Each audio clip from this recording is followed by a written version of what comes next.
शहर से कई मील दूर, काले पर्वतों की ढलानों के बीच एक हवेली खड़ी थी। कागवाड़ी हवेली। नाम सुनते ही लोगों का चेहरा पीला पड़ जाता था। कहते हैं वहां 20 साल से कोई लौटा नहीं। रात में हवेली की खिड़कियों पर लाल रोशनी चमकती थी, मानो अंदर कोई जिस्म नहीं, सिर्फ छायाएं जिंदा हो। गांव में एक ही नियम था, सूर्य डूबने के बाद हवेली की ओर मुड़कर भी मत देखना। लेकिन कोई कहानी पूरी नहीं होती जब तक कोई उस मना किए दरवाजे को खोल न दे। उस रात ठंडी हवा में डर घुला हुआ था। जंगल की हर शाख हिल रही थी, पर हवा बिल्कुल नहीं चल रही थी। युवक आरव अपने दोस्त रणवीर को खोजने निकला था, जो 2 दिन पहले उसी हवेली में गया था और लौटकर नहीं आया। आरव के हाथ में टॉर्च थी, जिसकी रोशनी बार बार झपक रही थी, जैसे उसे चेतावनी दे रही हो। जैसे ही उसने हवेली का गेट छुआ, किर्रर, गेट अपने आप खुल गया। अंदर कदम रखते ही आरव को एक अजीब सी गंध महसूस हुई, कुछ पुराना, कुछ सड़ा हुआ और कुछ ऐसा जिसकी महक इंसानी नहीं थी। हवेली के हॉल में एक बड़ा झूमर लटका था, जो बिना हवा के धीरे धीरे झूल रहा था। फर्श पर पैरों के निशान थे, कुछ छोटे, कुछ बड़े, और सबसे अजीब, कुछ निशान उल्टे पैरों के थे, मानो कोई पीछे की ओर मुड़कर चलता हो। आरव की टॉर्च दूसरी मंजिल पर पड़ी, जहां एक लड़की खड़ी थी, सफेद कपड़ों में, चेहरा बालों से ढका हुआ, लेकिन उसके होठों पर एक हल्की, नकली मुस्कान थी। वह बोली, तुम अपने दोस्त को खोज रहे हो? आरव डरते हुए बोला, कहाँ है वो? लड़की ने हंसते हुए उंगली ऊपर की ओर की, जहां जीवन की आखिरी सांसें कैद होती है। और हवा में अचानक सैकड़ों आवाजें गूंज उठीं, बचाओ, बचाओ, कोई है। आरव कांप गया। उसने सीढ़ियां चढ़नी शुरू की, लेकिन हर कदम पर लगता जैसे किसी ने उसका पैर पकड़ लिया हो। ऊपर पहुंचते ही उसने देखा, दीवारों पर खून से एक एक नाम लिखा था, जो इस हवेली में गायब हुए थे। आखिरी नाम था रणवीर। अचानक दीवार के पीछे से किसी ने तेज चोट मारी। राम! दीवार हिल गई और उसके पीछे एक गुप्त कमरा खुल गया। आरव ने अंदर झांका, उसका दिल धड़कना बंद हो गया। कमरे में रणवीर था, हवा में लटका हुआ, आंखें सफेद, शरीर अकड़ा हुआ, और उसके पीछे खड़ी वही सफेद कपड़ों वाली लड़की धीरे धीरे उसकी ओर बढ़ रही थी। लेकिन अब उसका चेहरा इंसानी नहीं था। फटे होंठ, अजीब लंबा जबड़ा, और उसकी आंखों से खून बह रहा था। वह चीखी, कहा था न, बिना कीमत चुकाए कोई नहीं जाता। हवेली की सारी खिड़कियां एक साथ धड़ाम से बंद हो गईं। सड़क से आती रोशनी गायब, सिर्फ अंधेरा और उस लड़की की गूंजती आवाज। आरव ने रणवीर का हाथ पकड़ना चाहा, लेकिन जैसे ही उसने छुआ, रणवीर का शरीर राख बनकर हवा में उड़ गया। आरव चीखा, तुम क्या चाहती हो? लड़की की आवाज धीरे धीरे नरम हो गई, मेरी कहानी पूरी करो, मुझे मुक्त करो, या फिर तुम भी दीवार पर एक नाम बन जाओगे। अचानक हवेली हिलने लगी, दीवारें टूटने लगीं और जमीन फटने लगी, मानो हवेली जिंदा हो और उसे निगलने की कोशिश कर रही हो। आरव भागा, पूरी जान लगाकर। नीचे पहुंचते पहुंचते दरवाजा अपने आप खुल गया। जैसे ही वह बाहर निकला, हवेली शांत हो गई, पर पीछे मुड़कर देखा तो वही लड़की खिड़की पर खड़ी थी, लेकिन इस बार उसके चेहरे पर एक दुख भरी मुस्कान थी, और उसने फुसफुसाकर कहा, वह सिर्फ चेतावनी नहीं थी, एक श्राप था। अगली सुबह आरव को लगा सब खत्म हो गया है, पर कमरे में जाते ही उसने एक चीज देखी। उसकी दीवार पर खून से एक नाम लिखा था, आरव। वही तरीका जैसे हवेली में गायब हुए लोगों के नाम दीवारों पर लिखे मिलते थे। उसका दिल ठंडा पड़ गया। क्या हवेली उसके पीछे भी आ गई थी? रात होते ही उसकी खिड़की अपने आप खुल गई, और हवा अंदर आते ही कमरे की मेज पर रखा कागज उड़कर जमीन पर गिरा। कागज पर सिर्फ एक लाइन थी, तुमने मेरी कहानी सुनी नहीं, इसलिए मैं तब तक नहीं जाऊंगी जब तक तुम सब सच नहीं जान लेते। आरव ने डरते हुए पूछा, तुम आखिर कौन हो? अचानक कमरे में पानी की बूंदें गिरने लगीं। और फर्श पर एक लड़की की आकृति बन गई, वही सफेद कपड़ों वाली हवेली वाली लड़की। लेकिन इस बार उसके चेहरे पर डर नहीं, दर्द था। उसने कहा, मेरा नाम अन्या है। मैं इस दुनिया से उस दिन गई जिस दिन मेरी चीखें किसी ने नहीं सुनी। आरव ने पूछा, तुम्हारे साथ क्या हुआ था? हवा भारी हो गई, रोशनी डगमगा गई। अन्या की आंखों में सदियों का दर्द जमा हुआ था। वह बोली, 20 साल पहले एक अमीर साहूकार ने मेरी हवेली हथियाने के लिए मुझे और मेरे परिवार को जिंदा आग में झोंक दिया। आरव सन्न रह गया। मेरी आत्मा नहीं चाहती थी किसी को नुकसान पहुंचे, लेकिन जिसने मुझे जलाया उसने मरने से पहले ये हवेली श्रापित कर दी कि मेरी आत्मा जलते घर में कैद रहेगी और जो भी यहाँ आएगा वह दर्द महसूस करेगा। अन्या की आवाज कांपने लगी। मैं किसी को मारना नहीं चाहती थी, लेकिन हवेली जिंदा हो चुकी थी। उसी समय दीवार पर परछाइयां नाचने लगीं। कमरा अचानक काला हो गया। सफेद पर्दे हवा के बवंदर की तरह घूमने लगे। अन्या चिल्लाई, आरव, हवेली जाग गई है। तुम्हें दोबारा अंदर जाना होगा। मेरी कहानी दुनिया को सुनानी होगी, तभी मैं मुक्त हो पाऊंगी। आरव डरते हुए बोला, पर अगर मैं गया तो वापस? अन्या की आंखों से आंसू गिरने लगे। वापस आओगे या नहीं, यह हवेली तय करेगी। हवेली में वापसी। अगली रात आरव फिर उसी हवेली के सामने खड़ा था, लेकिन इस बार हवेली की दीवारों से धुआं निकल रहा था, मानो कोई अदृश्य आग भीतर जल रही हो। दरवाजा अपने आप खुला। हवेली फुसफुसाई, तुम लौट आए। अंदर हर चीज बदली हुई थी। अब दीवारों पर सिर्फ खून के नाम नहीं, बल्कि चेहरे उभरे थे जो हवेली में मरे थे। सीढ़ियों से धुआं निकल रहा था और उसके बीच रणवीर की परछाई खड़ी थी। आरव ने उसे पुकारा, रणवीर, लेकिन वह बोला नहीं। उसकी आंखें खाली थीं, जैसे वह किसी और के नियंत्रण में हो। अचानक हवेली का हॉल जलने लगा। आग की लपटों में एक काला चेहरा उभरा, वही हवेली को श्राप देने वाला साहूकार।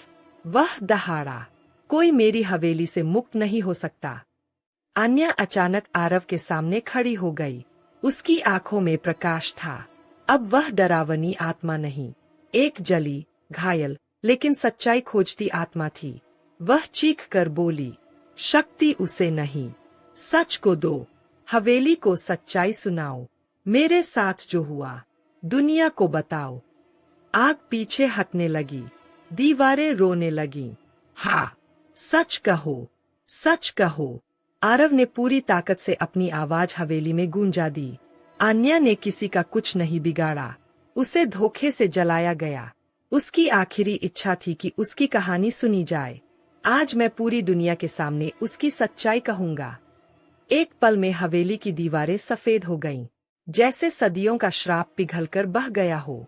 अन्या के शरीर से रोशनी निकलने लगी। उसके चेहरे पर दर्द की जगह शांति थी। वह मुस्कुराई, धन्यवाद, अब मैं आजाद हूँ। और उसकी आत्मा हवा में घुल गई, एक हल्की सी चांदी की चमक छोड़ते हुए। अंत, लेकिन पूरी तरह नहीं। हवेली जमीन में धंसने लगी। आरव जैसे तैसे बाहर भागा। पहाड़ों के ऊपर सूरज उग रहा था। आसमान लाल था, जैसे किसी नई शुरुआत का संकेत। लेकिन तभी आरव के फोन पर एक नोटिफिकेशन आया। ऊपर लिखा था, अनजान नंबर। मेरी कहानी खत्म हो गई, पर हवेली का दर्द अभी भी बाकी है। आरव ने हैरानी से पूछा, कौन? स्क्रीन पर एक आखिरी संदेश आया, अन्या। स्क्रीन काली, सिर्फ एक धीमी फुसफुसाहट, मैं लौटूंगी। अन्या की आत्मा तो मुक्त हो गई थी, पर हवेली का दर्द अब भी जिंदा था। आरव को आए हुए 3 दिन बीत चुके थे। वह बार बार वही सवाल पूछ रहा था, अगर हवेली नष्ट हो गई तो वह संदेश किसने भेजा? तीसरी रात, जब पूरा गांव गहरी नींद में था, आरव को एक अजीब आवाज सुनाई दी, जैसे कोई पुरानी घंटी उसके घर के बाहर बज रही हो। धीरे धीरे, सावधानी से वह बाहर निकला। सड़क पर रात का धुंध छाया हुआ था। दूर तक कुछ दिखाई नहीं दे रहा था, लेकिन अचानक धीमे धीमे कदमों की आवाज आई। ताप ताप ताप। आरव ने टॉर्च जलाई और देखा, सड़क के बीचों बीच एक सफेद लहंगा पहने लड़की खड़ी है। बाल इतने लंबे कि चेहरा भी ढक गया हो, हाथ में धूल से ढकी एक पुरानी घंटी। आरव पीछे हट गया, डर से उसकी सांस रुकने लगी। लड़की ने धीरे से सिर उठाया, लेकिन यह हान्या नहीं थी। उसकी आंखों में गहरे काले छेद थे और होठों से काला धुआं निकल रहा था। वह बोली, तुमने एक आत्मा को मुक्त किया, लेकिन जिनकी आत्माएं उसने कैद की थीं, वो अभी भी बदला चाहती है। अचानक उसके पीछे 4-5 परछाइयां उभर आईं, मरे हुए लोग जो उस श्रापित हवेली में फंसे थे। उनमें से एक था रणवीर। उसकी आवाज कंपी पैदा कर देने वाली थी। हवेली चली गई, पर हवेली का श्राप अब हमारे भीतर है। आरव चिल्लाया, मैंने कुछ गलत नहीं किया, मैंने सिर्फ सच को बाहर लाया। परछाइयां गूंज उठीं, सच ने हमें मौत दी है, अब तुम भी इसका हिस्सा बनोगे। अदृश्य बंधन। अचानक चारों तरफ काला धुआं फैलने लगा, जैसे किसी ने हवा में जहर मिला दिया हो। आरव भागा, लेकिन धुआं उसका पीछा कर रहा था। सड़क, घर, पेड़ सब गायब। वह एक अजीब लाल धुंध वाली जगह पर पहुंच गया। यह दूसरी दुनिया थी, एक जगह जिसे छायालोक कहा जाता है, जहां आत्माएं भटकती है और जीवित लोग कभी नहीं लौटते। एक विशाल काला दरवाजा उसके सामने खड़ा था। दरवाजे पर लिखा था, हवेली का असली मालिक। राज अब खुलने वाला था। दरवाजा अपने आप खुला। अंदर एक लंबा काला सिंहासन था। उस पर बैठा था साहूकार की आत्मा नहीं, बल्कि उसके पीछे का असली शैतान। चमकती लाल आंखें, बिखरे बाल, आधी जल चुकी त्वचा और बर्फ जैसी ठंडी मुस्कान। वह बोला, तुमने एक आत्मा को आजाद किया, लेकिन उसने मुझे अपनी जगह दे दी। आरव हैरान, कौन सी जगह? शैतान हंसा, हवेली को जिस आत्मा की जरूरत थी, वह अब तुम हो। आरव। कमरा गूंज उठा, दीवारें पीछे हटने लगीं और आरव का शरीर हवा में उठ गया। उसकी नसों में गर्म आग जैसी ऊर्जा दौड़ने लगी। उसकी आंखें सफेद होने लगीं। पर तभी धुएं में एक हल्की चांदी की रोशनी चमकी। एक नरम लेकिन मजबूत आवाज आई, नहीं, उसे मैं बचाऊंगी। रोशनी का आकार बनने लगा और उसमें से आन्या प्रकट हुई, लेकिन यह वह कमजोर, दुखी आत्मा नहीं थी। अब वह पूर्ण रूप से मुक्त, शक्तिशाली और चमकती हुई देवी जैसी लग रही थी। उसने शैतान को चुनौती दी, हवेली का श्राप खत्म हो चुका है। तुमने अपनी शक्ति खो दी है और अब तुम किसी को कैद नहीं कर सकते। शैतान गुर्राया, तो तुम ही उसका बदला चुकाओगी। ऊपर से गिरती काली बिजली, नीचे घूमती आग और बीच में आरव, जो अब भी हवा में तैर रहा था। आन्या ने अपने हाथ फैलाए, उसकी रोशनी ने पूरे छायालोक को हिला दिया। वह बोली, जो दर्द मेरा था वह अब खत्म होगा, श्राप भी। और उसने आरव के माथे पर अपना हाथ रखा। एक तेज चांदी की रोशनी फैल गई, इतनी तेज कि अंधकार चीख उठा। शैतान मिटने लगा, परछाइयां पिघलने लगीं। काला दरवाजा टूटकर राख हो गया और आरव बेहोश होकर जमीन पर गिर पड़ा। अंत या एक नई शुरुआत। सुबह की हल्की रोशनी में आरव ने आंखें खोलीं। वह अपने घर के दरवाजे पर पड़ा था। उसके कपड़े जले हुए थे, चोटों के निशान थे, लेकिन वह जिंदा था। उसके सामने खड़ी थी आन्या, शांत, मुस्कुराती हुई। उसने कहा, अब कोई श्राप नहीं, लेकिन याद रखना, कुछ कहानियां कभी खत्म नहीं होती। और उसकी आत्मा धीरे धीरे आसमान में विलीन हो गई। आरव ने आसमान की ओर देखा और मन में एक अजीब सुकून महसूस किया। लेकिन तभी उसके फोन पर एक नया संदेश आया। भेजने वाला अनजान। संदेश, हवेली की राख अब भी गर्म है। आरव का दिल धक से रुक गया। क्या यह एक नया श्राप था या कोई और आत्मा जाग चुकी थी? धीमी फुसफुसाहट, मैं वापस आऊंगी। हर कोई यही समझ रहा था कि श्राप खत्म हो गया, पर कोई नहीं जानता था सच्ची मुसीबत अब शुरू होने वाली है। आरव अपने कमरे में बैठा था जब उसका फोन फिर कांपा। स्क्रीन पर लिखे शब्द देखकर उसका खून जम गया। हवेली की राख अब भी गर्म है। रात 2:13 बजे का समय था। सब गहरा सन्नाटा। अचानक उसके कमरे की लाइट अपने आप बंद हो गई। अंधेरे में एक धीमी खड़खड़ाहट हुई, जैसे कोई दीवार कुरेद रहा हो।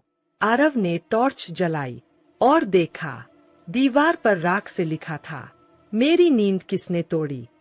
आरव पीछे हट गया। यह किसी आत्मा का काम नहीं था, यह कुछ और था, कुछ बड़ा, कुछ पुराना, कुछ जो हवेली से भी पहले का था। दीवार में अचानक दरार पड़ गई। राख बाहर निकलने लगी और राख से एक चेहरा बन गया, आधी खोपड़ी जैसा, आंखों में लाल आग जैसी चमक और मुंह से राख गिरती हुई। वह बोला, आन्या को मुक्त कर तुमने मेरा दरवाजा खोल दिया।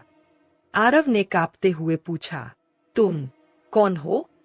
राख का चेहरा धीरे धीरे मुस्कुराया, एक डरावनी ठंडी मुस्कान।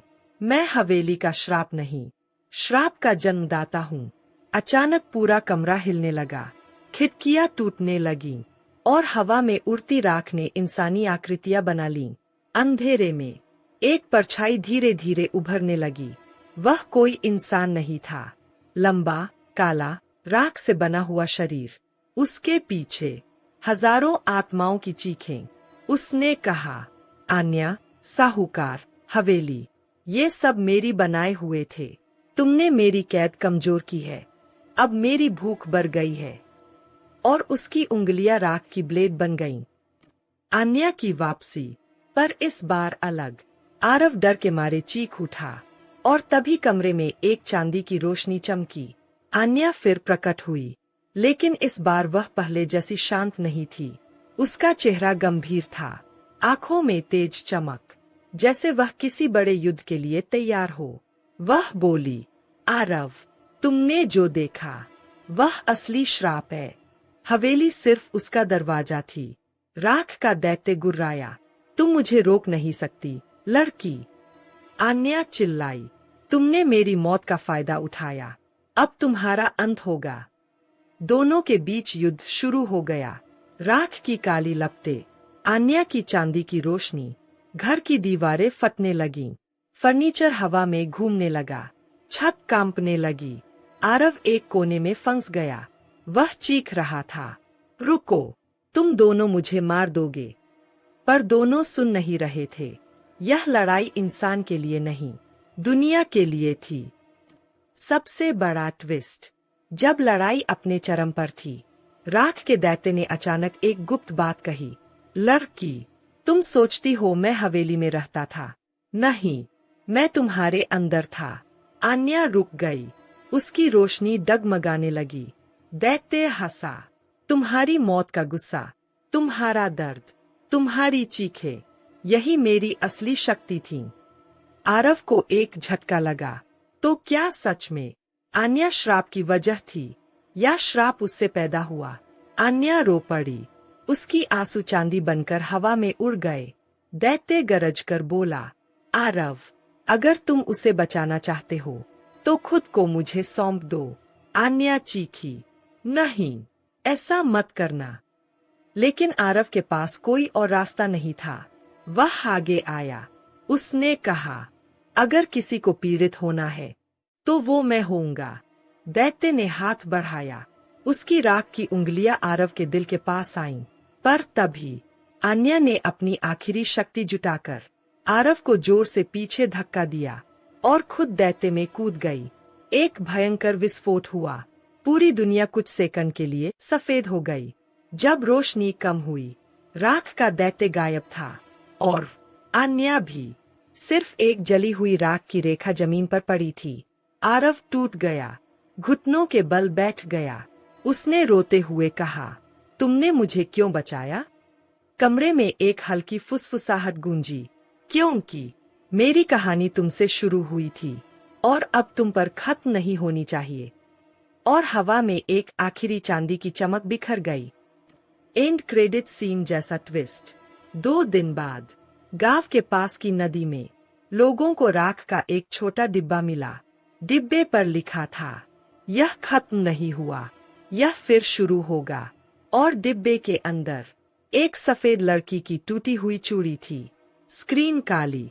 फुसफुसाहट, मैं लौटूंगी।